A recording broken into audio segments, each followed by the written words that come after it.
until you told me about it right before this, but Yeah. No, I don't think you understand what you did to me.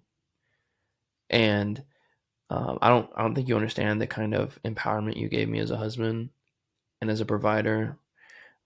It really just makes me want to dig in even harder. mhm. And that drive gives me the motivation to go harder, even Yeah. with like the little talk that you gave me, like the motivational speech. Hmm. It didn't necessarily resonate, I guess, the way I wanted it to, but I think that's good. You know, Hmm. it'll just push me to go even harder. So, Yeah. Yeah. There's nothing that I wouldn't do. There's no length, because like even in Ephesians 5 it talks about what we're supposed to do as husband and wife for one another. I know that this is maybe going a little bit different from the power of disconnectedness, but um, I've been thinking about this a lot lately, and I kind of read a little bit about it and heard a little bit about it. But in Ephesians 5 it talks about our roles and responsibilities to each other. hmm And it says, husbands, love your wife just as Christ has loved the church, and wives, submit to your husbands as Christ submitted to the church. um, I never thought about it like this until recently, but what did Christ do for the church? Do you remember, or do you know? And this isn't to get you, no, no, but no. this is Like, just like that's to something that challenge I your way really of got to thinking. like think about it, you know? He died for his church. Yeah, he did. So us as men are supposed to do hard things, and we are supposed to do everything, nothing short of dying for our wives. Mm, And that's literally the place that you've put me in. Is there's not one thing that I wouldn't do. I don't think you understand like just how much you've empowered me. And it wasn't just because of that one thing, because there's so many things that you've done, whether you know or not. But I would die for you. Like honest, like, and then this isn't just trying to be cute. Like yeah. I would die and I would kill for you. It's been a long time. Yeah, it has. This is what, the fourth or fifth attempt at this video. Yeah, I think it's the fifth one. But yeah, the last time we actually really was able to record was back in December, and it's March. Yeah, that's 3 months, and it's not because we didn't want to. Um, it was we ended up having to get the new laptops, because the other one just really, I think it was just at its end there. Yeah. And then internet stuff, new phones, things. Just there's just so much stuff that had to happen. And we prayed tonight that the devices of the enemy, and any assignments that they were on to disrupt or derail what we have going on, would be loosed from us. hmm And I'm just so ready to continue talking about God and to continue diving deeper with you into our channel, but I mean more so like into life. And I'm just super excited to see what God has in store for us, because I can just feel it, like birthing pains, like something big is coming. Yeah. And I think our ability to grasp what is about to come is going to be our ability to let go of what we had. Yeah. It's definitely been like interesting too, because like the last couple weeks, besides like the recording and stuff, I think we each all had our individual like trials and stuff that Hmm. came with it. Um, so yeah, I So know that something good is coming out of that. yeah, yeah, I really do feel it. So what are we talking about today? The power of disconnectedness. All right, yeah. So the power of disconnectedness, the power of disconnecting. Our last episode that we did in December was, um, what was the name of the title? It was Disconnected. There we go. Yeah, it was just disconnected.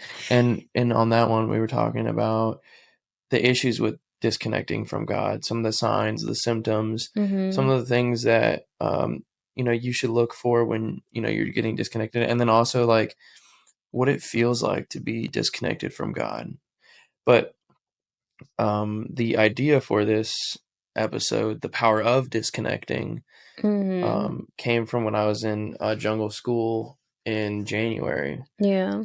And it came from a place where I really was secluded. I didn't have outside connection to the world except for the, was it 40 dudes that were left in my jungle school? And I mean dudes, like it was just only dudes that were left. Mhm. We started with a class of 120 people, and by the time we graduated, I think it was like 40 or 44 people Mhm. that graduated, and I was about to be there was about to be 39 Yeah. because of me, because I just felt like I wasn't prepared. But in that school, I learned a lot about not only myself as a soldier, but myself as one of God's soldiers.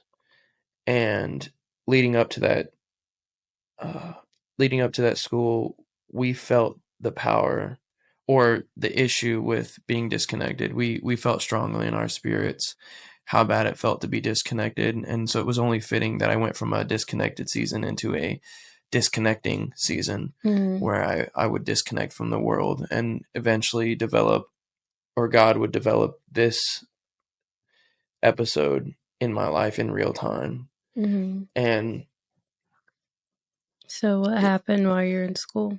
yeah.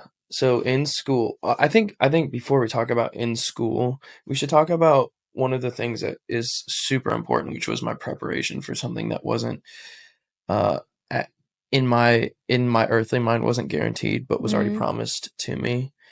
And you know, the packing list, you've seen me. There was, I think I packed and unpacked and Like 3 or repacked 4 times? 3 or 4 times. Yeah, Yeah. right. Because the packing list wasn't just, and this is going to be powerful, but the packing list wasn't just things that we were issued to join the military, Mhm. right? The packing list was things outside of that. There were different tools that I needed in order to complete this packing list, tools that I didn't have but were necessary for my next steps. So tools that I had to go out and get. And I remember I was about halfway through the packing list and probably about $150 into the packing list, because the Army didn't fund me for these tools and things like that. But I was Mhm. I was deep in this packing list, and I remember thinking like I'm not even guaranteed a slot in this school because I was a walk on. Yeah. And for the people that don't know, the viewers that are watching that doesn't understand what that means, is like there's hard slots in the ATARS reservations, and then you have the walk-ons, or the people that are like, if someone drops or if someone fails, I'm next in line. Mhm. But there's probably 20 or 30 people that are walk-ons that are trying that same thing, Yeah. right? So I'm not guaranteed a slot. I've already spoken with one of the cadre there saying, hey, look, the school is full. You can try to walk on if you want, but there's no guarantee. Alright, and the Uh, school was in Hawaii? yeah, and the school was in Hawaii, so it was fitting. It was just, to me, it made sense because I was already dropping Piper off in Hawaii, and I was taking the AMC flight, which was $6 or whatever it was, Mhm.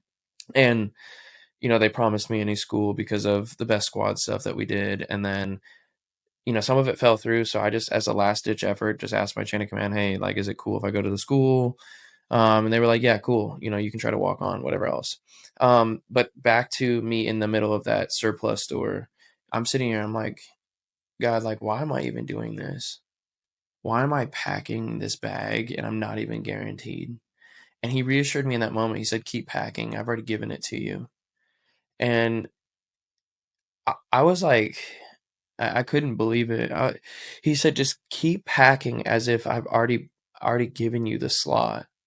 And mind you, there's only 90 slots in the school, Mhm. and 120 people started, right? So they were already over. I mean, that was walk-ons and everything like that.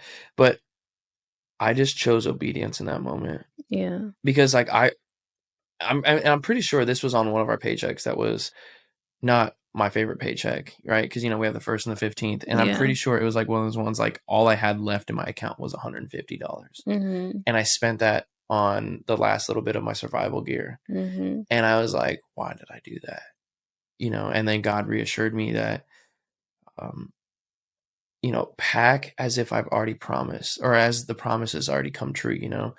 And so I did, and then I continued to go, and I think I packed as if like I really was granted the school. I packed as, oh, I'm gonna need this, I'm gonna need Yeah. that, I know I'll need this, Yeah. I and remember. oh yeah, and I was out there sharpening my machete and everything, and I was like, yeah, this is gonna need to be really sharp because I'm gonna be chopping down bamboo. I'm gonna be whatever I'm Mhm. doing with this land nav XYZ, and I just packed as if God had already given it to me, Mhm.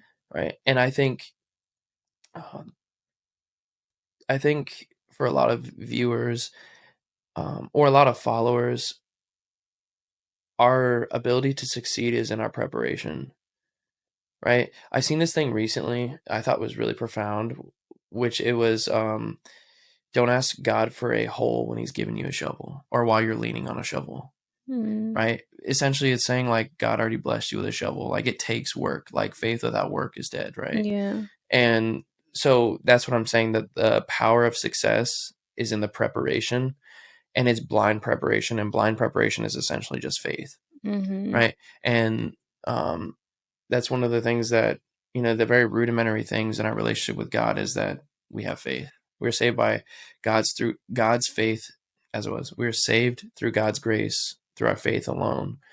And I think that just kind of epitomizes, right? Packing for something that, um, in my mind, there was no slots, seats, or positions available for me, that in my worldly mind, but I packed as if God was like, well, I've still got something for you, no matter what this world is telling you, Yeah.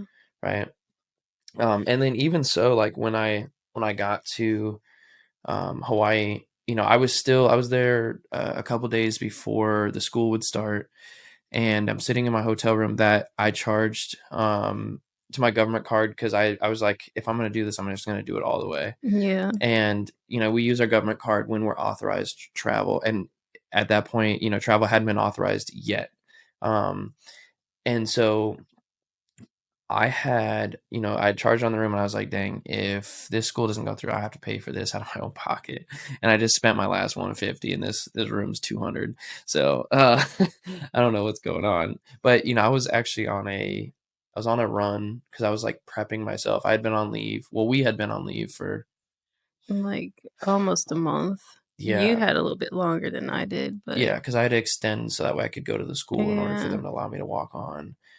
And I was like, man, I didn't do any PT. I just enjoyed good food and family. Mhm. Um, but I was running about 4 miles, but in the middle of my run, God gave me this download into my head that was reassuring to me.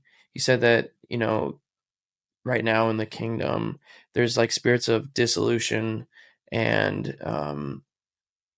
where the enemy is basically telling people that you're not going to make it. There's no slots, positions, or seats available for you, but Mhm. God has already promised you, that position, and that, we shouldn't pay attention to the words of the enemy, because he's trying to derail us. Yeah. I think I'd made like a short little video on TikTok for it, um, but yeah, that was kind of the gist of it. So I guess now, getting into the school, I successfully walked on to the school. And what was interesting about this iteration was that they changed basically like the whole curriculum. So all the testable, droppable events happen the first 3 days this time, instead of, how it used to be, where it was like the last couple of days of the week. So you'd have basically the whole week to kind of study your knots, your rope systems, things like that. Mhm. And so this class was already hard. Like, and then they make it even harder, because you basically have to go there knowing everything that they're going to teach Mhm. without being taught, right? Yeah. And so the only reason why I know any of this stuff is because they had their little YouTube videos up. And, in my mind, I said, if I pass this school, the only way is because of God. And, mind you, like I don't have my phone. I can't even connect with you. And this school's only 15 days, but it felt like a lifetime. Yeah. So From the moment I dropped you off, it was like, geez. yeah, it was wild. Yeah. Um, And I was like, oh, this will be easy. I'm just going camping. But I actually never really did research into like what the school was. Like I was like, oh, jungle school. I'm gonna be in the jungle. Cool. Mhm. And I never really dove into like all the things that are encompassed in it. Like I didn't realize that it was gonna be as physical as it was. Mm. With we had it was a jungle 5K, which is basically like a 3.5 mile run, but through the jungle. It wasn't flat, and then not to mention, we had to wear like our um our fighting load carrier. So we had like our magazines, our water, and we also had a weapon, and we were running in our uniform. So it was like a lot of extra weight, probably about I would say about 10 to 15 pounds of extra weight, um, on top of our body weight. Yeah. And then, the one of the droppable things was not having everything on your packing list, which the power was in the preparation because we did. You even helped me a Mhm. couple times with the packing list, and even when I got to Hawaii, I checked my packing list again just to make sure that there wasn't one thing because they were dropping people for just missing one dog tag or a pencil or a pen, you Yeah. know. Um, but I found myself praying nonstop during the school. I found myself in a constant state of prayer and a constant state of disconnectedness from the world. And in that disconnectedness, I learned once again how good it feels to be connected to God.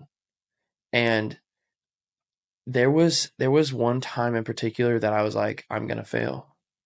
And it was that 5K, that jungle 5K. Cause like actually like you can kind of see it. I don't know if the camera will pick it up, but I have that cut on my arm, which is now I think it's just gonna It's be a kind of scar. heal, yeah. It got a nice little like fleshly line or bruising line across my arm because like even during that jungle 5K, it was like up and down and left and right and it's dark out too and we could wear our headlamps.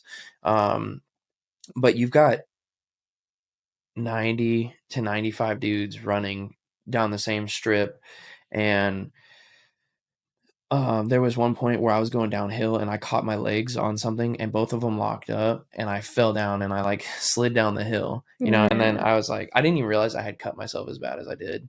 But I just got up and I kept running. Mhm. Um, and then too, for like the people that don't know, in the military, we have the paceman, right? The paceman is the person that's exactly on the time that you have to be in order to pass. If you fall behind them, you're done, right? Mhm. If you fall behind them, you won't pass if you stay behind them, right? And there was a time when I'm nearing the end, and mind you, like I said, I didn't have any physical um, training during our leave and stuff. So I'm like, "Ugh, I am hurting. I'm Yeah. hurting bad. And at this point, in my mind, all I hear the enemy saying is like, yeah, you're gonna fail. Mhm. Yeah, that your legs are tired. You might as well give up. And it just like my legs are getting heavy and now I feel like I'm running through like peanut butter, right? That's like Mhm. how hard my legs felt. And I'm not a native of the 25th ID who's all in Hawaii. Mhm. So I've never been on this course before. So the other people have, like, Exactly. okay. And I've got my watch on and I could see the distance, but the more I looked at the distance, um and the distance was telling me how far I ran, not how far I had left, right? Mhm. And the more I would look at the distance, the farther it seemed. And it got to the point where I was nearing the end, but I was also nearing the end of my time because we had 40 minutes to run a 5 mile or a 5K. Mhm. And um, that's that's really not that's not a little bit of time. Like if you're running a 5K on the road, like I can probably run a 5K in like probably 20 minutes or Yeah. less, right? Yeah. Because that's like right over 3 miles. Mhm. But you take into consideration all the weight, all the twists, the turns, and everything like that. 40 minutes is actually like really fast for what we're doing, right? It's not a lot of time, Mhm. and so I'm nearing the end, and all of a sudden I hear this voice and I hear these footsteps behind me, and it's like it's the paceman or the paceman. There was two of them, and they're sitting there yelling, you're gonna fail. You're gonna fail. And I'm like already like in my head, I'm like, dude, shush, please. Cause I'm already fighting demons in my head, like Mhm. telling me that I'm gonna fail. And now I gotta block out you as well. Yeah. And I just found myself. as I'm running, I'm praying. I'm praying the whole time. I'm praying for the people around me, that nobody gets hurt, and I'm praying for every step be ordered, because the terrain, as I said, it's hills and stuff like that, but it's also rocks, and it's Mm. not like just little gravel. There's like fat rocks every now and Jeez. again, right? Mhm. And I'm like, God, like you've brought me here, and I know that there's a purpose that I'm here, and I don't believe that my purpose was just to come here to see Hawaii for a day or two and to go home. Mhm. You have me on an assignment. Yeah. And I was praying in my head. I was like, God, I know you brought me here for a reason, and it wasn't to fail. So I don't believe the enemy in this moment. And I don't know where I'm going to get the strength from other than you, but I need you right now. I need you in my legs, I need you in my heart, and I need you in my cardiovascular system, because it is failing. Mhm. And like I said, I didn't know how far away from the finish I was. All I knew is I had to go faster. And the pacemen were sitting there yelling in my ear, and I was probably like two or three people from the pacemen. I've never been that close to pacemen Mhm. in my career. And I just remember pushing myself, and I remember seeing the finish line as I come around the corner, and I see the gate, and I'm like, I'm probably 2 or 3 minutes from failing, and I'm 3 minutes away. Yeah. And I'm like, dude, I have to go. Like God, I trust you. I believe you. You said that I would, and I know I will, but I don't know how. And I just kept running as hard as I could, and I had to run even harder than that. I passed the finish line, and I just collapsed, Yeah. and I felt like I had never been um, ran so hard in my whole life. I feel like I've never been so out of shape in my whole life. And as like Philip Mitchell always does, I felt like I was wrung out. You know what I'm saying? Like I felt like I was completely wrung out to every ounce. And I remember putting my arms in the ice bath, right? And Mhm. then the ice bath is, for the people that don't know, it's like they put ice water in these things to get your core temperature down by putting your arms in it, or even your body or whatever. Sometimes they'll put the sheets in it, and they're called ice sheets, right? And they'll actually wrap you in them if you're like overheating and stuff. But I remember sitting in the ice sheets, and I've got probably about 70 to 80 people on my left that have already finished. They're in formation, and they're sitting there just looking at me. And I for probably about 6 to 10 minutes, I'm sitting, breathing is like little bit of oxygen as I can, just sitting Yeah. there like, I know you would do it. I knew you would do it. Like I didn't realize how bad it would hurt, Mhm. but I knew that you would do it. And now my mind is focused on the next thing. Right. I just remember being in that moment and just being like, God, thank you so much. Mhm. Thank you for not forgetting about me. Thank you for instilling a mind in me that was more powerful than my enemy in that moment. Because in that moment, it was just the odds were stacked against me. Yeah. And, there was a female that actually had went down right before the finish line. I didn't see her go down because I was in the ice bath, but she had like just passed out, because Mm. like how hard she was pushing her body, you could tell she Mhm. really wanted it. Mhm. Um, but that was the first point in there where I was like, okay, it's game time, and this isn't going to be easy, but just because God promised it to you didn't mean it would be easily attainable. Right. Right? There's so much, like one of the gifts, the fruits of the spirit was long suffering, and um, I believe in order to obtain the things that God has promised you, that there will be some sort of long suffering, Mhm. whether before, during, or after you obtain it.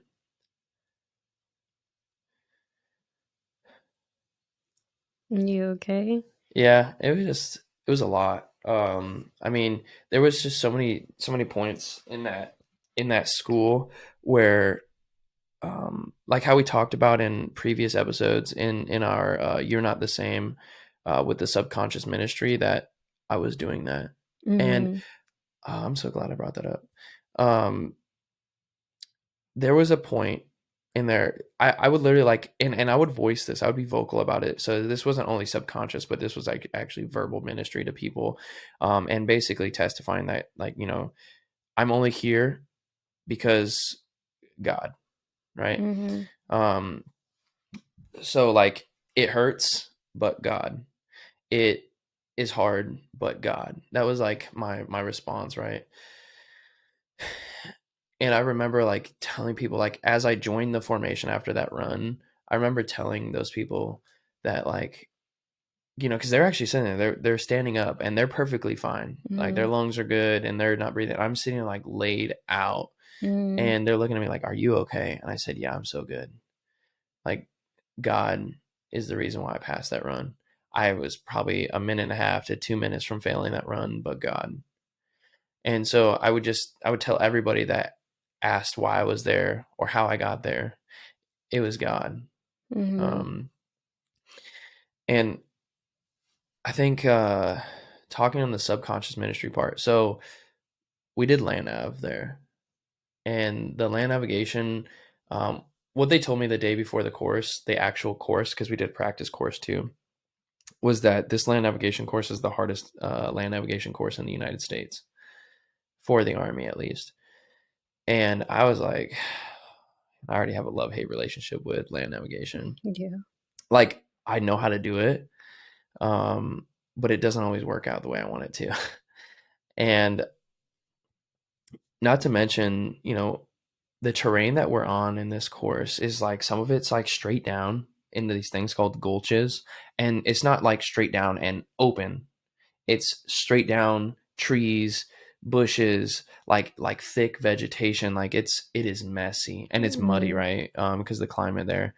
And some of it is straight up. And I'm talking about like a wall that you have to climb up to get Mhm. to your point, And during this course, they gave us 5 hours to get 4 points, I believe. Yeah, it was 4 points. Long story short, I ended up getting only three, Yeah. but it literally was by the grace of God, right? So during the course, there was these things that they were like evaluations that you would get. Like you would get a major plus, a minor plus, a major minus, or a minor minus, right? And those were like things that would add up to help you or add up to hurt you. Mhm. And I remember that one of the first things that we got tested on was our knots. And I got a major minus on the knots because I tied one of the knots incorrectly. And because of the knot that I tied incorrectly, the next day I had to retest on every one of the knots again. And I'm like, oh my gosh. So like if I were to fail those knots again, any one of them, I would have been dropped from the course. And I literally just prayed to God. I was like, God, like, please help me be fast, help me be accurate, guide my hands, Mhm. because the crazy thing about the next time I tied knots was it was at night and I had a headlamp this time. Well, it was like morning, but it was dark morning, right? Yeah. And the last time I tied knots, it was daylight, and I was like, okay, this is easy. But now, not only am I tying these knots that are hard, I think there was 6 or 8 knots that I had to know how to tie, and I had to use the right rope system, the right cordage too, because there was 3 different cords that we had, and you had to use the right one for each knot.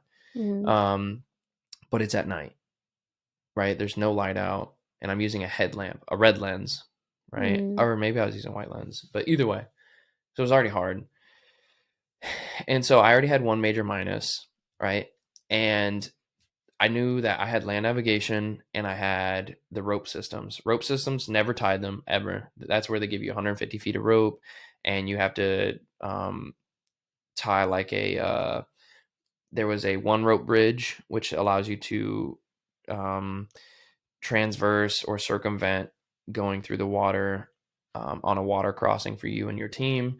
And then there was a Z pulley system where essentially, you could pull a casualty up a hill or whatever else, and it's a 3-to-1 ratio. And I was like, dude, I've seen those one time, and because the way that they have the schedule set up, I have no time to practice. I think I was able to do the one rope bridge one time, and it was with a group of 3 people. And I have to do it by myself, and I have 7 minutes for that one and 8 minutes for the other one. And I have to have everything has to be facing the right way. The carabiners have to be locked if they're locking carabiners. The ropes can't be twisted. Like it was so specific, right? So I was already like, okay, I could get major minus on those, but I can't get a major minus on this land navigation. And we're my partner and I, right? And at this time, we're jumping back into the land nav. My partner is brand new in the army. He's Yeah. a private in the army, and I am a staff sergeant that's done this stuff multiple times. This whole last year of 2024, that's like we did that so much because of the competition. And this dude has done land nav one time, but he's also in the infantry. Mhm. So like it kind of weighed out, but it didn't. And this dude, he did really good. He actually did help out quite a bit. But there was a time where I was sitting down and I was like, holy crap, we're not gonna make it. And I was literally like praying. I was like, God, please, like you brought me here for a reason. I know that I'm here for like not to fail. Mhm. And that basically rings true like throughout the whole course, that thought and that saying. But um I'm sitting here, I'm praying, and we end up finding 2 points. You have to get at least 2 points, and you'll get a major minus. If you get only 1 point, then you get dropped from the course. So we got 2 points, so we were safe, but not really, because I was about to get a major minus, and then if I get a major minus on the next thing, you can get 3 major minuses, and then you get dropped. Yeah. Or you can get dropped. You go in front of a panel and get reviewed. And we were sitting on the edge of this gulch, overlooking these this this jungle. Basically, you could see like it going up and down, and it just was beautiful. We were just sitting up there, and I was telling my partner, I said, dude, we really need another point. I can't afford to get a major minus. He's like, well, the other point's too far away. We could make it there, but we wouldn't make it back in time, because you could get all your points, but if you bust the time, then you Yeah. don't get any points, right? Yeah. And I just started praying. I said, God, like you said that, like I would pass. And I was just sitting there praying and praying. And then all of a sudden, these two people walk up, and they're coming from a direction where I'm like, this is this is very wild, but they could be coming from a direction where my other point was at. Because my other point, the one that we went looking for and couldn't find, Mhm. super far away. Um, I was like, they could have came from there. And I was like, hey, um, did you guys get this point? And they were like, what's your point? And they had the exact same point, right? And mind you, there was two different colors for the maps, right? You had a red map, and then you had a blue map, or a Mhm. blue answer key, or a red answer key. So you could have the same point but a different color, and then the number would be wrong. That's how they like prevent it from like people sharing points, right? Mhm. But these people had the same color answer key and the same exact point that we had. And they get thank God that they gave it to us, but they gave us the point, which now gave us our 3 points. There was no major minuses involved, and they left. And I told my partner, I said, dude, I literally just prayed that God would get us our third point. And like instantly these people walked out of the woods. Yeah. It was like I was like, dude, you can't tell me that God's not real. You Mhm. can't tell me that God's not connecting with me, right? He's connecting with me through my disconnectedness Mhm. and my obedience to um everyday submitting to him, and just submitting through prayer. um but it was just like an instant like notification Yeah. that popped up, and I told him, I said, I literally just prayed for that, and it happened, right?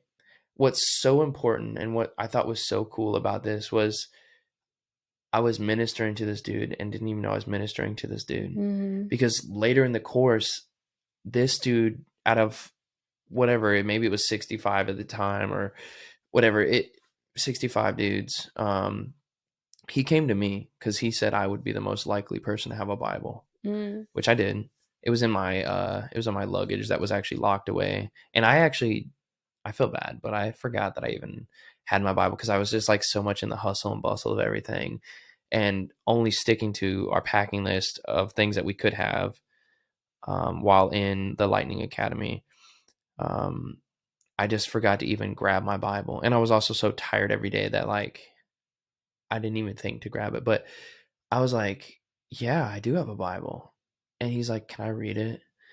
And I said, of course you can read my Bible. And it was awesome because in my Bible I had notes and stuff like that. Mhm. Um, he never really talked to me after that about like God or anything else after that, but I was just glad that God used me subconsciously to minister to him. And Mhm. I know that maybe if other people, even though they didn't necessarily speak up, that I was subconsciously ministering, because literally at every point and every turn, I'm sure people were tired of me talking about God, but I Mhm. literally would say, like, the only reason why I'm still here is because of God. Mhm. I walked on from a different island, right? Well, I walked on from the United States. I flew over here with no guarantee that I would get into the school.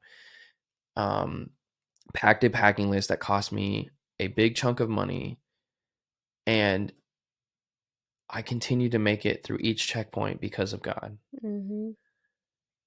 And I continued to tell people that. And there was another point in the school where I had an opportunity to actually minister to someone that I found out actually was a lieutenant. Because what was cool about the school is they made us cut our ranks off and our names and our all of our skill badges. So you were basically just nobody, Mhm. which was really awesome because I was having beautiful conversations with lieutenant colonels and officers, captains, privates.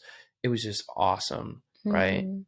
The type of stuff that we were able to do and accomplish together, and not even worry about the rank. But I remember ministering to this dude that had a lot of questions, and I just was the perfect person to answer because of my preparation, Yeah. right? But we ended up graduating the school. It was probably one of the toughest schools I've been to, either in a long time or just in general in my military career in my 10 years. Super blessed that I had the opportunity to go. But that basically feeds today's episode, the power of disconnecting. Um, and one of the things that, through my prayer and through um, my research and stuff in the Bible, I was like, disconnecting from God is an issue, but disconnecting from the world to connect to God is a good thing. Mhm. Why? Where is that found? And so I was um, I was looking in the Bible, and actually all throughout the first 3 or 4 books of the New Testament, um, Jesus gives us proof of when he would disconnect from the world to connect to God once again. I took a bunch of notes Yeah. for it, so let me grab my notes quick. So what I wrote down here was that why is it important to disconnect in order to connect? That was like one of the questions I asked, and I was like, how can I find that out? So there was examples of Jesus disconnecting, right? And some of them were during crisis or during a decision that he had to make, when he prepared for significant events, and then a lot of times his disconnectedness took place at night or in lonely places. So what that pointed out to me is that seclusion is super important, and God also tells us and urges us to go to our secret place, Yeah. which we're sitting in our secret place. Yeah. Um, but He urges us to go to our secret place. He says, like, what you ask in private will be given to you, right? Mhm. Um, but a couple examples of when Jesus disconnected was in the wilderness in Mark. After immense amounts of ministry, also in Mark. Um, when the crowds sought him, when they were looking for him, right? In Luke and in Mark, before healing and the Sermon on the Mount in Luke and in Mark, after John the Baptist died in Matthew, after the 12 returned and before feeding the 5,000, after the 5,000 and before Peter walked on the water, after healing and before feeding 4,000, and then Jesus praying before the end, when he was Mhm. basically praying so much that his tears became like blood, Mhm. right? So this really just, like, I know this is maybe wildly different because when he would pray, like, his prayers were probably more intimate, but I just remember myself, like, in jungle school, just being in a constant state of prayer, Yeah. and I haven't felt that close to God in so long. Like, I'm talking about prayers were answered, Mhm. you know, and I just felt just so connected through my disconnectedness. And I think it's essential for us, right? Um, it's essential for us to do that, right? So one of the notes that I had wrote here too was that even after doing God's will, assignments, or whatever else you've been called to do, it is imperative to cut the world off to reconnect with Jesus or with God. Jesus would do this before, during, and after times of trial, need, and huge events. What I highlighted here was that it is important for us to force ourselves to be separate from the world at times to find clarity, understanding, wisdom, and to recharge or redirect our focus, whether we're preparing for war or thanksgiving of our delivery from our enemies or even just blessings. Secret time is important. Mhm.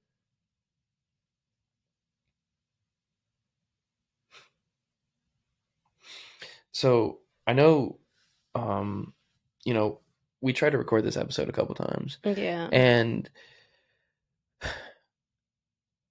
after talking, after probably like the third time, and a few weeks later, you had mentioned that you're kind of glad that it didn't work out because there's stuff that you're like, okay, I feel like God is showing me something, or He's um, basically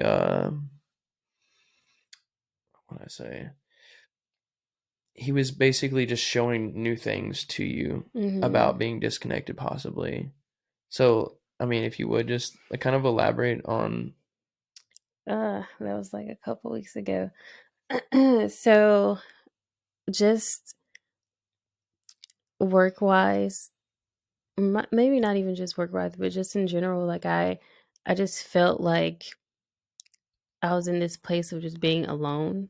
I Mhm, knew like obviously I wasn't alone, but I just felt like so disconnected from God. Like mhm. I just felt, I don't know, I was just down all the Weak. time. Yeah, like weak, like I didn't have any energy. And I don't think like I showed it too much to you. Maybe you saw it a Mhm, little bit, but I kind of kept like a straight face about it. But internally, like I was like really just set back. mhm. Um and then one day, I remember I was in the car and I was driving home and you had took C that Oh, that day. was that day that you're like, I just really need you to take Sienna. Yeah, yeah. I picked her up and You then okay? like dropped her off to you. Yeah, I'm fine. And I remember just like praying to God and I was like, oh, okay. It's okay.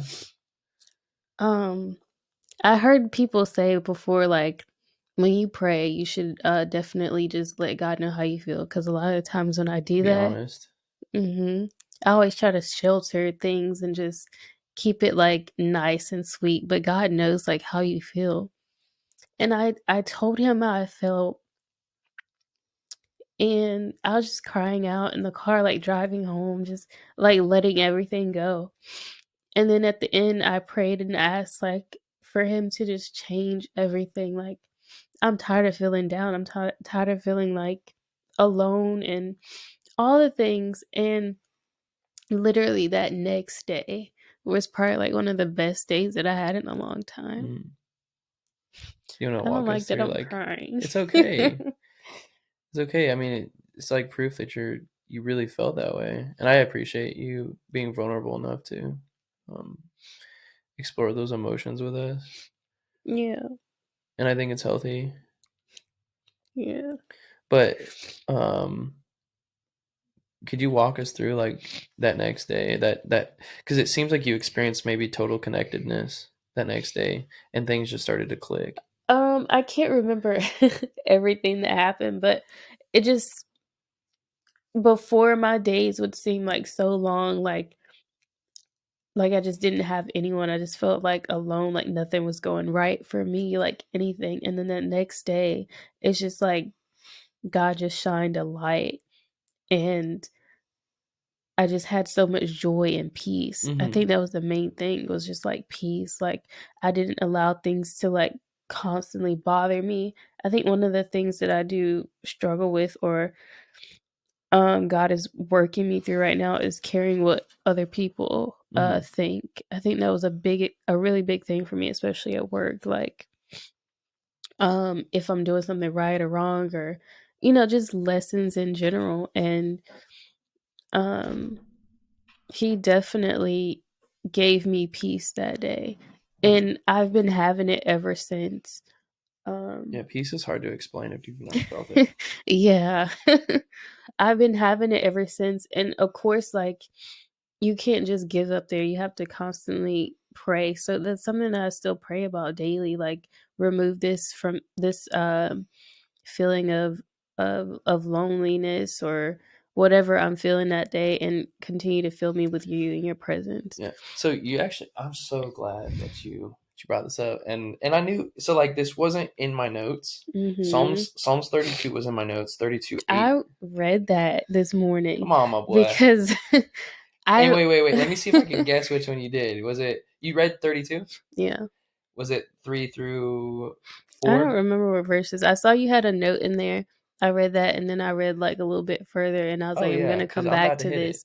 But this morning, like, the time changed Hmm. recently, so I was up. Like, I actually didn't UNC know were until you told still me, but UNC was still asleep, but it was like 9 or 10 o'clock, and I'm like, I'm getting up mm, because I keep saying I'm gonna come in here and like pray, but there's always something else that comes up, and then I just don't. And so this morning I was like, I'm not gonna lay here because I'm not sleepy. So why would I just keep laying here? I'm gonna get up and pray. And so I came in here and I started reading that at first, and then I prayed a little bit. And I was like, I'm gonna come back to this because it's really good. Because I just opened my Bible, or opened your Bible, because it was over I here. left it over here. I just Planted it. opened it, and I was like, God, like, show me, like, tell me what you want me to know. Like, and I was just like, just tell me. And it was already open to like that. So I was just Mm. like, okay. He definitely provided clarity on Mhm. something you experienced weeks ago. Yeah. And so for the viewers to make it all make sense, because we know what we're talking about right here, but to make it all make sense, what you experienced in your mind was like weakness from being disconnected from God, right? Mhm. And one of the things I've highlighted that I wasn't going to speak about because I didn't have it highlighted in my notes, but as I was sitting here preparing for this episode tonight, I looked at this and I said, I'm gonna end up using this, Mhm. and it makes sense. Here we are. Look at God. It says here in Psalms 32:3, when I kept silent, my bones became brittle from my groaning all day long. For day and night your hand was heavy on me. My strength was drained, as in the summer's heat. What does this mean? Right? The note that I wrote here was that refusing to connect with God in our sin will leave us disabled. Mhm. And sometimes our sin is also like harbored feelings that God knows. He knows those feelings, but He wants us to confess them to Him. Mhm. So, like your anger, your discomfort, and all your feelings of distaste with the way that you were living your life, whether it was your fault or not, when you Mhm. cried out to God, that was you breaking the seal, right? And this is proof that like right here he's saying like when I kept silent, when I didn't pray to you, God, and I didn't reach out to you, my bones became brittle. I became weak. Mhm. I became weak in my closed mouthness, my closed mindedness. Yeah. And so it's like there's times when we know we need to connect and we can feel it. We can feel the strength draining from us. We can feel our connection from God draining, and our spiritual gifts feel like they're fading away, or as if they never even existed. Yeah. And it's because um, we are getting so caught up, like the enemy is trapping us into our Facebook reels or whatever else, and we are putting the things of God second in our Mhm. lives. So there's a time where you actually have to force yourself, which is saying right here, force yourself to connect with God, to confess your sins, to uh, talk about the things that are burdening you, Yeah. because you can't fool God, Yeah. and sometimes He just wants you to say it, Yeah. right? He knows it already. He just wanted you to say it. Yeah. Absolutely. And then it says in verse 5 of Psalms 32, it says, Then I acknowledged my sin to you and did not conceal my iniquity. I said, I will confess my transgressions to the Lord, and you forgave the guilt of my sin. And then he urges us, he says, therefore, let everyone who is faithful pray to you immediately. He's saying, like, it's imperative that you do this. You will continue to be stuck in Mhm. your weakness if you Mhm. don't do this. And he's Yeah. telling you through his own personal experience, Yeah. right? I honestly don't remember who wrote Psalms, and I know that's right. It was David. Was it David? I Yeah. know he wrote a lot of, but so David is sitting here and he's explaining to us, I have proof that if you don't pray, you're going to be weak. Mhm. And if you don't confess your sins and your transgressions and all the things that are hurting you, as if God doesn't already know, Yeah. you will feel this way. But if if you confess those things, God will. It says here, um, I will instruct you and show you the way to go. With my eye on you, I will give counsel. Mhm. Right, and that's in verse 8, where he's saying that, like, God is, open yourself up and God will give you counsel about the things that you're feeling, which immediately the next day you had counsel. Yeah. And I think it's awesome that this went together like this, because I really was just going to talk about verse 8, Yeah.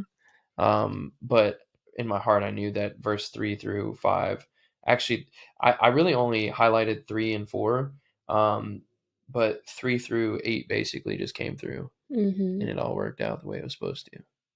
Yeah. Um, let's see here. Let's keep going on this because this is working out really good.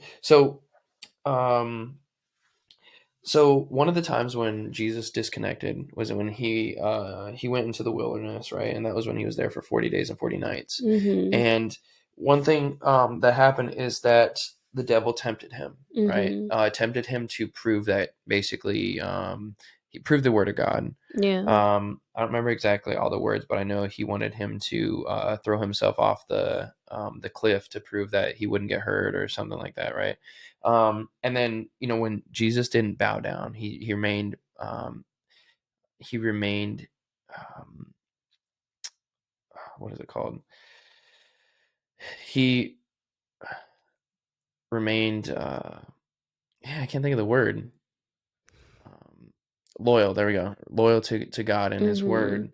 It says that the devil departed from him, but it didn't stop there. It said from him for a time. Yeah. So what that is saying is that, like, even though, like, light can't mingle with the dark, it says that in the Bible too. Mhm. Um, that even though that the devil departs from you, that doesn't mean he's gone forever, Yeah. which proves that the purpose of prayer will always remain, Mhm. right? The need for prayer will always remain, because it said for a time. But even, like, one thing that you can highlight here is too, he secluded himself to connect with God and met the devil, Mhm. right? So even in our prayers, even when I'm running and the devil is still uh in my mind, I'm still praying to God, Mhm. fleeing from the devil. Yeah. And it's proof that, like, you you are safe, but don't get too comfortable, because, like, right here, like I said, he departed from the world to seek God, found the devil, but trusted in God throughout the whole process. My Mhm. God can, my God will, and even if he doesn't, I'll trust him through the process, Mhm. right? um and then, let's see here. Yeah, there we go. That was a note that I hit. And then one of the other notes I put here was, sometimes in order to remain in the Lord, we need to eliminate all distractions. God warns us that our disconnectedness to Him can lead to a lack of fruitfulness. That's in John 15:2, where He talks about being the vine, and the branches. Let me pull it up right quick. Thank God that I have two of these, because I would be lost. You joker, come here. Um, there it is right there. So in here, um, in John 15:2, it says, "Every branch in me that does not produce fruit, he removes, and prunes or and he prunes every branch that produces fruit so that it'll produce more fruit. Mhm. So essentially, like I said, um, if we don't remain in God, um, that feeling that we talked about, as far as like we feel like our spiritual gifts are fading almost as if they never existed, that will happen. Yeah. If you think that everything is cush, everything is good, you don't have to continue to see God. You already did your prayer for the month. You're not staying in your private place. Mhm. You will lose your connection. Yeah. I didn't say you lose your salvation. That's not what I said. What I said is you will lose your connection, right? Um, and if you do not reconnect, God will cut you, Yeah. right? But even when you are connected, God promises that He will still cut things from you. He will still Mhm. prune you. Pruning is essential to your growth, Mhm. right? So right when you feel like the best thing has ever happened and you feel it's like it's taken away from you, it's not because you couldn't handle it necessarily, because that could be the case. Um, but if you're acting from a place of obedience, it's not necessarily that God didn't want you to have that, but He knows that once He prunes that from you, something bigger, better can grow in its place. Mhm. So that's why it just continues to fortify the idea that disconnecting from the world to connect with God is super important, Yeah. right? And I mean that's the essentially just all that this message is going to be tonight is just the power of disconnecting is powerful. The power of being or the repercussion from for being disconnected from God is tremendous, right? Mhm. And so you see both episodes in just that one verse right there. You see um what can happen if you remain disconnected from God, but then Yeah. you also see what happens when you disconnect from the world to connect with God, just in that one verse.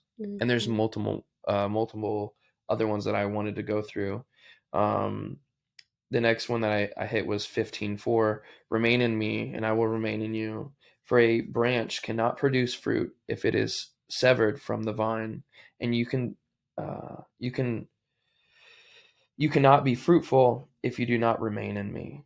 Right? That's just fortifying what I just said. Right?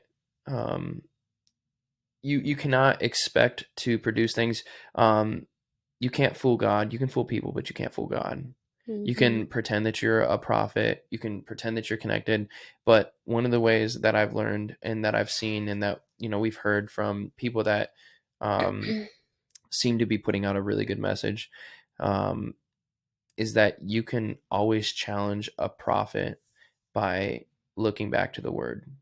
Because Yeah. if it's not giving the word, then it's fake, Mhm. right? And if it doesn't come to pass, it wasn't from God, right? Um, let's see here. And then also, I wrote here that when we disconnect to connect, God promises to respond with love, guidance, and eternal life. Um, and see here, the Psalms 32:8 was that promise to guide us, right? That was the guidance. Um, let's see here. I got a lot of notes. Yeah, I So, see. um, could you maybe you can talk through a little bit more of your experience there before, or um, talk on the point of the uh, the being severed, like when you felt like you had it all together, but then it was taken from you, but it was replaced with something good. Um, yeah, so at one point like everything was going good, right? And then I guess just life happened as far Mhm. as like the hours, the workload, like Is this all the related to things. Germany? No, Oh, okay. no, just like here in general, just our day to day life is hectic.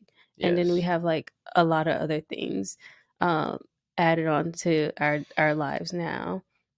Much will be given, but much will be expected. I don't remember exactly which verse that is, but I wrote notes about it. I could find it here. I didn't mean to cut you off, but I No, had no, to that's say that. fine. Yeah. So it's a lot. We got a lot going on within the last couple months and then these next couple months rolling in. So like it's just a lot, and I would not take the time to, just sit in here and pray.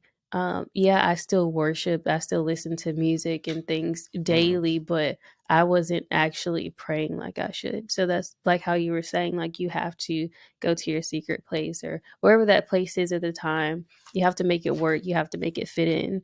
Um, into your life, because I would plan for something and then other things will trump it. And then it's like, oh, well, it's this time I need to get to bed because I have to wake up at 4 o'clock in the morning, like, so it's just a matter of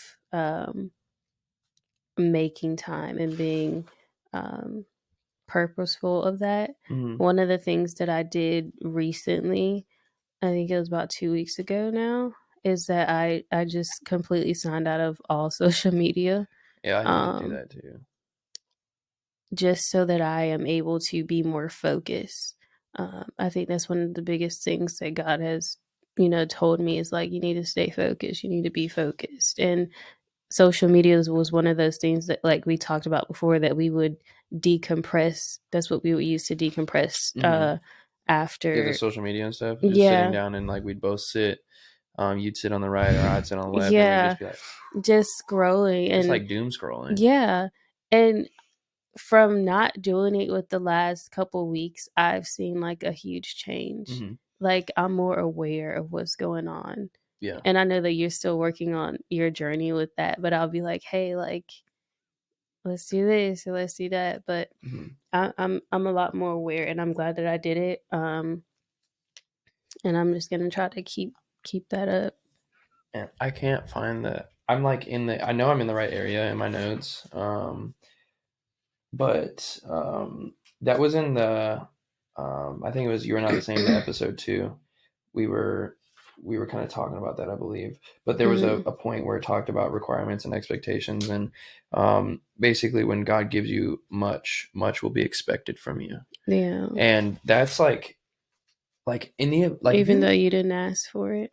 exactly right, because like God loves you, but He does not care about your plans. I feel like that's our whole life right now. Exactly. Like I just wish like someone could just be a fly on the wall with the things that we've been blessed with, just Mm, to see it unfold. But before that, I wish they could see the type of long suffering that we went through, mm, both individually and together, yeah. that led up to this abundance. Mhm. Um, and every day I'm surprised more and more. I'm like, God, like, when are you going to stop?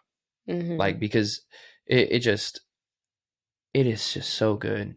And if you would have asked me 3 years ago if I deserved the things that we have now, I would say no. Mhm. Like if you were to ask me, hey, if God wanted to give you these things, do you think you deserve it? And I couldn't give you an honest yes. Um, but also with all the things that we've been blessed with, there is a lot of responsibility. Yeah. Whether it's just like with this channel, with our real estate business, with the army, God has just exponentially grown so many different facets of our life. It's like, which direction do you want us to go? And He's like, all of them. Just drive. How? Yeah. He's like, I'm gonna do a couple modifications to your vehicle. You're not gonna need the steering wheel anymore. All you'll need is the gas pedal. Yeah. All gas, no brakes. Just drive. And He'll steer Mhm. for you. That's Yeah. essentially what it feels like. Yeah, and I'm learning through this process is just walk by faith. Oh my That's the gosh. only thing that I could do, because I don't Blind know. faith. I don't know, like I know that something good is going to come out of everything, Hmm. but I don't know. And I just prayed to God, like, hey, order my steps, because I don't know, like, where I'm going. Or I have an idea of where I'm going, but I don't know, like, why, or why you want me to do this. But here I am, even though I don't want to do it. Like, Oh yeah. this is where we're at. Like all of the things, and I'm just so um I am just like so awestruck in the amount of things that we've learned in Mm-hmm. like the last 2 months. Like the amount of things that we're able to retain, Mm. especially like Especially you. I know it's like really weird because for the longest time my memory was like really scaring And you me. used to say that all the time, and I would be like, Yeah. "You need to pray about that." Yes. Oh man, this is gonna bring us because I remember one of the things that I wanted to bring up too was my mindset, Mhm. and I think this is gonna touch somebody because I feel like somebody's been struggling with this. But um, so I want to hit what you just said again.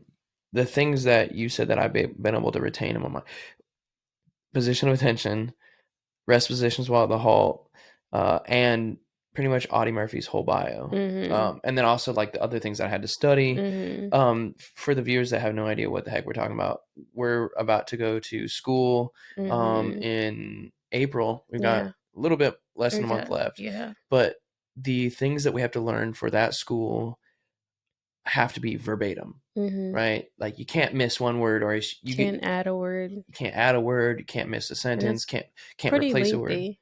Yeah, and it's lengthy, and it's there's three things that we have to learn, right?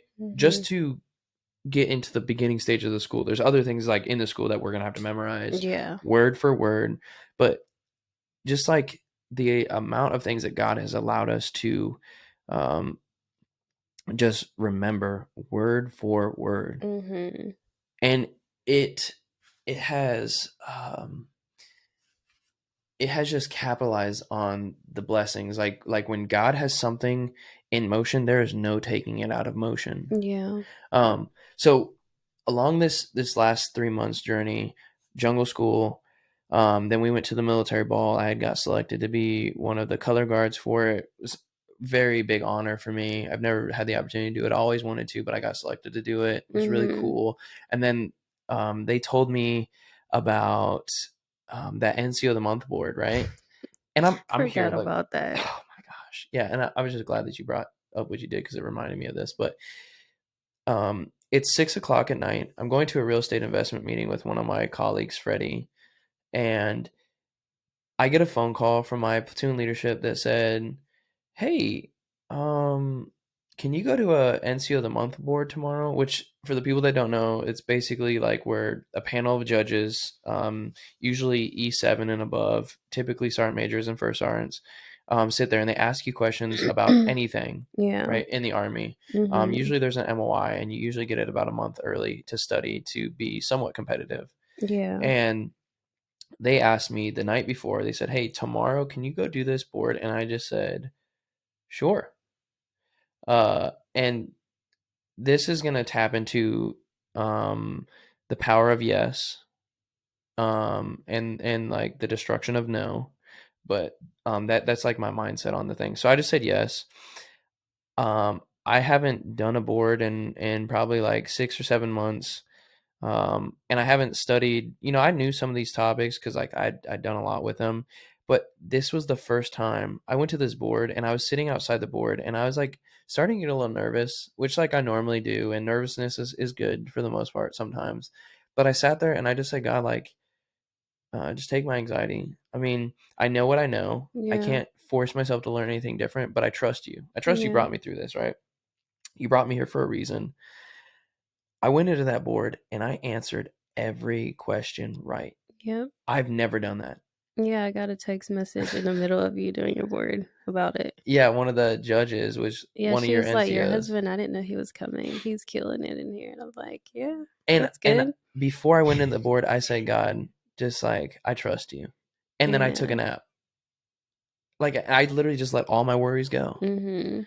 And I answered, and it wasn't just like yes no questions. It was like I had to give somewhat in-depth answers, and every answer I got, I mean, the person before me that was in the board, he was in there for 30 to 40 That's minutes, which is wild. wild That's a for a long board. time. Yeah. Typically you'll be 15 to 20 minutes and that feels That long. feels like I was in forever. that board for maybe 15 minutes, Mhm. and it was just straight down the pipe, and it got to the point where like some of the judges wouldn't even continue asking me questions. They're like, okay, I'm going to go to my next topic, Yeah. because I would just, every question that they could have answered or asked me, I You answered with already one of their answered it. questions. Yeah. One of my answers to their questions, I just, using this method, I would do X, Y, and Z, and Mhm. this is how I'd help that soldier. And they were like, "Bro, what?" Like almost as if I had their questions in front of me with the answers. Yeah. super blessed. I ended up winning NCO of the month, which was awesome. But one of the things that I developed, other than what I talked about for jungle school, right, with my connectedness, what fortified in my mind, because I have this mindset, but what fortified in my mind was you never know what's on the other side of yes, Mhm. right? And the power of what if, right? This is my mindset, and I think that this will really help somebody because you've kind of questioned me sometimes too. Like, I don't know how you do it. I don't know how you're doing so many things. Yeah. We talked about it last night a little bit too. Mhm. Um, and sometimes I surprise myself with the amount of things. Like, I'm like, why is that so easy to remember? Why is it so? Because it's never really been like that for me. Mhm. But from 2024 until now, when I in March of 24 until now, that's when I've been competing. I did that best squad competition from March until about August of 2024. Mhm. Did crazy good. Yeah. We made history for the NCO of the transportation year. corps. I was NCO of the year. We made history for our brigade. Um, we were the only non-combat MOS group of people that went to the Force Com competition, and we got third place, which is unheard of. The team that went last year got like seventh place, right? And they Mm. were combat arms, right? Yeah. We went like we just did A crazy lot. things, and literally the only thing I can explain is God, Yeah. right? And the things that helped me get through that was the power of what if, and you never know what's on the other side of yes, right? Um, the power of what if. What if we actually win? What if we don't stop? Mhm. What if I keep moving even though it feels like my legs are going to fall off? Like, what would happen? And then that little bit of that question in my mind bred hope. And hope is Mhm. very dangerous. Hope is dangerous for your adversaries, and it's very powerful for yourself. Mhm. When your enemy establishes a sense of hope, you are in a very dangerous position as their enemy, Yeah. right? Hope breeds that hope it helps you get to that next level. Hope is a very dangerous thing to have if um if you're somebody's enemy, right? It's dangerous Mhm. for your enemy. So like the power of what if has gotten me through so many things because we did over 40 miles on our feet with rucksacks, radios, weapons in 3 days. Yeah. Wild. Yeah. I don't even know if I've done 40 miles in my whole life, which I obviously have, but I feel like 40 miles in 3 days is what? Mhm. You maybe run 10 miles a week, while we're at our units, but here we are doing 40 miles in 3 days and not on flat terrain. It was through mountainous terrain in Colorado and but essentially like you are 100% guaranteed to not find out what's on the other side of yes if you say no. Mhm. Right? What's awesome about yes is it allows you to find out, I hate this, I never want to do it again, or wow, I never knew that I would like this so much. Right? And then also, yes, is a breeding ground for opportunity Mhm. and for success. So when you say yes to something, one of two things will happen. Like I said, you'll either say, I'll never do this ever again, or I can't wait to do this ever again. But in both instances, what you just gained wasn't a lost attempt or a successful attempt, but you gained knowledge Yeah. in either scenario. And that knowledge, if used properly, can be used for future successes, whether or not that was a failure or it was a, a success, right? Um, and so when someone gives you an opportunity, obviously if it's legal, right? When someone presents you with an opportunity, say yes, right? Because you never know what's on the other side of yes. And then once you say yes and you're strapping up for that Mhm. opportunity, ask yourself, what if? What if you're the first transportation group that ever makes it past the ESC? What if you're the first transportation group that places third at ForceCom? What if you're the first transportation group that X, Y, and Z? What if? What if? Mhm. What would that look like? And then when you ask that question, immediately visualize accomplishing what you're asking. Yeah. There was times throughout that competition where I would ask what if, and I would immediately feel, taste, and it would be almost tangible, the success in that vision. And um, that ultimately fueled me. But none of that was ever possible, Mhm. right? None of those things are possible without God, Mhm.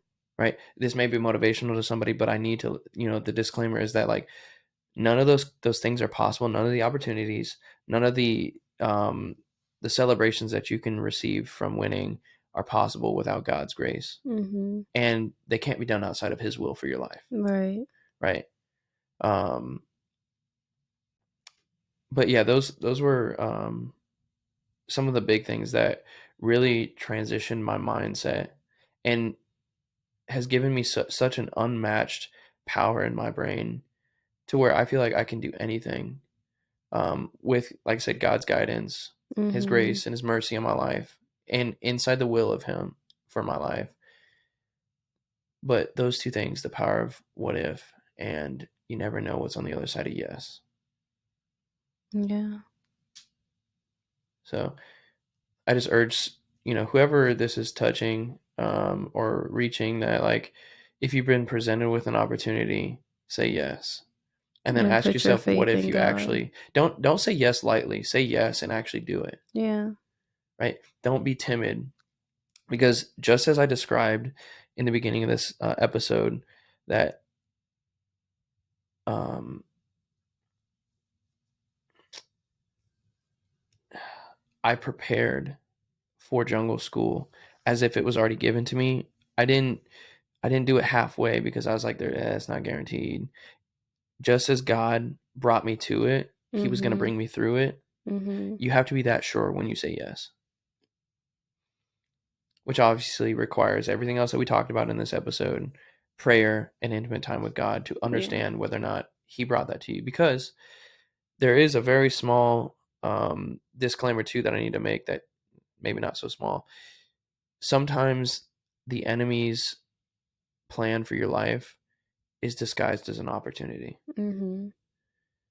So that's why it's super important before you say your yes, right? And before you ask those questions, that you are in God's presence, you are in Mhm. His, you are in your secret place with Him, and you are intimate with God. So that way, when opportunity knocks, you know that God is going to be the one that answers, Mhm. and it's not the enemy.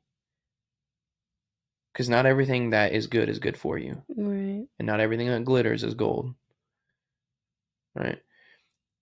So, like I said, none of that can be obtainable, capable, or possible outside the will of God, outside of your secret place, and outside of your relationship with God.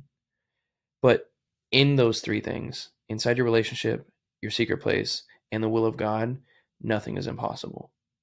And I like to say that I'm living proof. Yeah. I would And say the same. I mean, obviously, like our marriage too, but um, because there's things that just should not have ever happened for me in an earthly mindset that were made possible by God. And what is so awesome about it is, um, through our obedience and through the opportunities that God has given me, He's just proving to other people that He's real. Mhm. When people are like, dude, why does he keep winning? Why does he keep succeeding? And all I ever say is, but God. Yeah. It's subconscious ministry, and it allows God's word, His vision, and His spirit to just take over. Mhm. And that will be my answer to everything. Win, lose, or draw, because God. Mhm. A draw is not bad. A loss is not bad. Because remember, like we talked about, the pruning is important for the growth Mhm. that's promised to you, Yeah. right? But your pruning can very well turn into complete cutoff if you, in that pruning process, get mad and flee from God when you Mhm. think that He's punishing you when really He's preparing you. Yeah. Yeah. That's good. Sorry, I know I talked quite a bit. No, it's fine. I think it's good.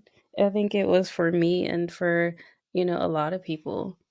Um, a lot of people probably don't know you or what you've, I mean, you kind of explain Mhm. some of the things that you've gone through in the last year or two, but um, yeah, he's definitely had his hands on you for sure. Heavy. Yeah, like who would have thought? Like not saying that in a bad No, way. I I'm saying know. like who would have thought that it would have been like this? I could tell you that everybody that was uh, keeping us alive probably didn't think that. Mm, And that's something that we'll obviously dive into maybe in another episode in the future. But that testimony mhm. where people were keeping us alive, um, in that moment, you couldn't have asked me about I couldn't, in my wildest imagination, in my wildest dreams, have ever came up with the idea of where we are now. Mhm. Would I have thought that maybe I'll be successful? Yes. But could I ever dream, fathom, or come up with or create the idea of the things that we've been blessed with, the things that have happened, um, and the things that God has done in our life right now? Absolutely not. And it's just so crazy. Like when God really does it big for you, like it's just like, dude, like chill out, like it's enough, right? Mhm. And I'm welcoming of all blessings, but it just doesn't. It didn't make sense. Mhm. And what was crazy is like Craig, he was like, oh Craig Leg, uh, when we left Germany, that was like when we really dove into, not when we left, but when we got back to Germany after our testimony, Mhm. we really got connected with the Gillens family, and Mhm. it was such a beautiful connection. And it stinks that they're not here. But like he always reassured me, is like we have an assignment, and we Yeah. can't always be doing the assignment together, Yeah. and therefore we're separated but together. But one thing that he said that was very profound, and made me very curious, when we left Germany, he was saying that you guys have no idea what's about to happen in your life. Yeah. The season you're about to go into is about to be huge. And I was like, okay, Yeah, I was the cool, same way. Like, yeah. cool. Something good might happen. Mhm. Dude, I don't know if dude has been interceding on our behalf. I don't know if dude has the keys to the kingdom. I don't know what he did. I don't know if he unlocked a secret room that we wasn't supposed to be in yet, but just the amount of blessings that have poured out Mhm. in our life, it just doesn't make sense. One of the things that it always like comes back to me every time like I see them, like if I see them on social media or like you'll call them or something. And even when I was in here like reading a Bible earlier, I was reading the notes that they wrote in there. Yeah. And the one thing that he would always say is remember the fire Oh or yeah, keep the fire. yeah. It's hard to forget it. Yeah. I mean, like at this point, it's just like I always ask, like, and I told Craig this, like a month or two ago when I spoke to him. I just like at this point, I ask like, when is God gonna stop? Mm, Like, because it just has been so beautiful, the abundance and the blessings that have happened to our family. Like it's almost questionable, like did we hit a cheat code or something? um but it just reminds me that, like, even when we feel like we're not doing enough, or even when we feel like we're disconnected, like we are still highly blessed and highly favored by our Lord and Savior. yeah, for sure. Yeah, I don't know. It's just so surreal, and I wish people could understand where we came from, so they could understand our disbelief in this current moment. Mhm. So, and what I think, and this is in closing, unless you have anything else, but what I think is awesome is we try to record this episode. 4 um times. yeah, 4. about 4 times, but the first time we recorded this episode was beautiful. Yeah, it It was. was absolutely beautiful, and I was so distraught. I was so hurt when I found out that it only recorded 7 minutes, and the first 7 minutes was just us talking about starting the podcast. But like, what was so hard for me was the amount of emotions that we poured out, and even this one was different emotions, which was really cool. Yeah. But the amount of emotions that were poured out was so important for me to catch, Mhm. and I wanted to have it forever, not for the world, but I wanted to Mhm. have it for me, Mhm. because you had told me that I had inspired you, and just like that one movie with like all the emotions, where they have like the core memories and Inside stuff. Out. Yeah, Inside Out. Um, that was one of those memories that they would bring down to that pool, and it would be one of my core memories. That's Mhm. one of those things I'll never forget that you told Mhm. me. And I told my mom about it, and just because it just made me so proud to be your husband, and it made me like feel really good about the direction that I've taken my life, or that God has taken my life through my obedience. But just I play those words in my head so much. Yeah. I didn't realize that, it stuck with you that hard until you told me about it right before this, but Yeah, no, like I don't think you understand what you did to me, and I don't think you understand the kind of empowerment you gave me as a husband and as a provider. It really just makes me want to dig in even harder. mhm. And that drive gives me the motivation to go harder, even Yeah. with, like, the little talk that you gave me, like, the motivational speech. Hmm. It didn't necessarily resonate, I guess, the way I wanted it to, but I think that's good, you know? Hmm. It'll just push me to go even harder, so Yeah. Yeah. Like there's nothing that I wouldn't do. There's no length, because like even in Ephesians 5 it talks about what we're supposed to do as husband and wife for one another. I know that this is maybe going a little bit different from the power of disconnectedness, but um, I've been thinking about this a lot lately, and I kind of read a little bit about it and heard a little bit about it. But in Ephesians 5 it talks about our roles and responsibilities to each other, mhm, and it says, husbands, love your wife just as Christ has loved the church, and wives, submit to your husbands as Christ submitted to the church. um, I never thought about it like this until recently, but what did Christ do for the church? Do you remember, or do you know?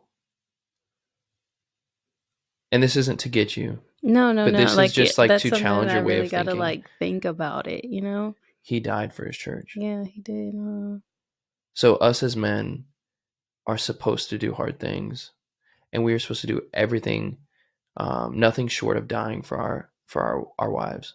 mm, And that's literally the place that you've put me in.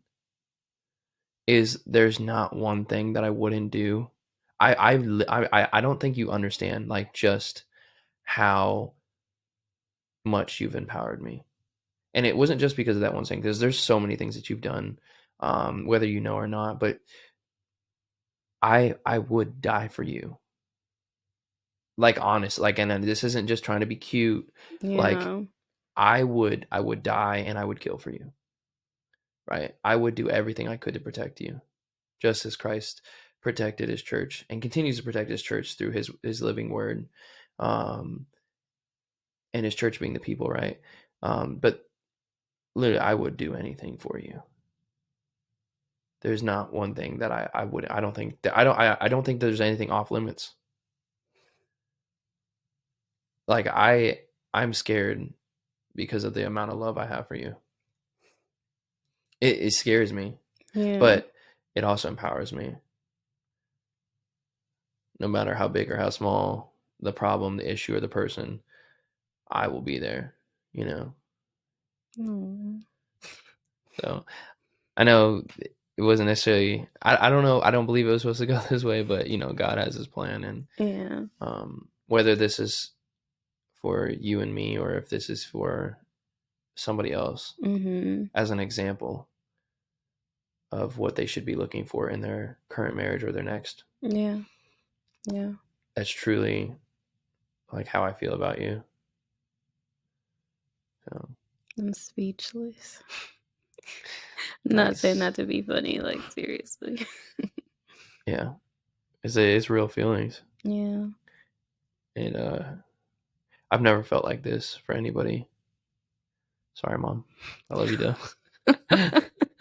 uh no, I mean I do love my mom, but I think it's a different oh absolutely. it it can't be the same Absolutely. because everybody has their person, you know. So And I honestly could only pray that my friends, my family, and the people that I will meet will ever get to experience the type of love that I have for you, um, and to feel the reciprocation that you give with that love, um, the submission, the honor, and the praise that you give me. Um, but this love, I believe, allows me to understand my God more deeper because, just like you said, love your wives as Christ loved the church. The church is his people. mhm. And God is showing me that even on earth, the amount of love that I'm capable of is nothing compared To his. to how he's going to love me or Mm. how he loves me. Yeah. Right. And yeah, it's just, That's wild to think about, huh? yeah.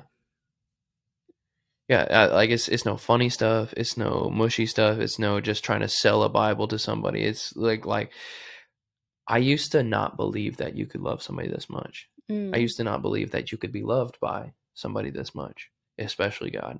I used to think it was fake. Really? Oh yeah. I used to think it was just like one of those things you just kind of go to church and then you just whatever. Mhm. But um like to actually experience this, I couldn't imagine. And I've said it before. I don't even understand how I was on the other side before. I don't understand how I loved the things of the world as much as I did. Mhm. That separated me from this kind of love. Yeah. So, somebody may call me phony, somebody may call it fake, staged, choreographed, but I challenge you to develop a relationship with Jesus Christ the way that we have Mhm. and feel this kind of love. Yeah. Experience it because you will be shocked. Mhm. Yeah.